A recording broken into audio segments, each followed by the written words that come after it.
జవ్వాదండి జొన్నపిండితోటి గుంత బొంగరాలు అనమాట. 1 కప్ ఏమో జొన్నపిండి తీసుకున్నాను, 2 కప్పులేమో సూజీ రవ్వ తీసుకున్నాను.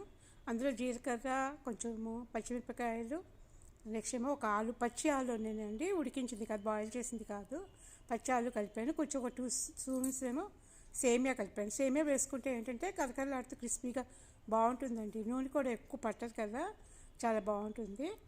పచ్చిమిరపకాయలు కూడా ఎక్కువ వేసుకున్నాను, కారం లేను అనమాట అవి. కొత్తిమీర ఇవన్నీ వేసేసుకుని కొంచెం పెరుగు వేసాను అనమాట. నెక్స్ట్ ఏమో వంట సోడా కొంచెం వేసాను. ఇవన్నీ వేసేసుకుని కొంచెం లూజ్గా అండి ఇడ్లీ పిండిలాగా కలుపుకోవాలన్నమాట.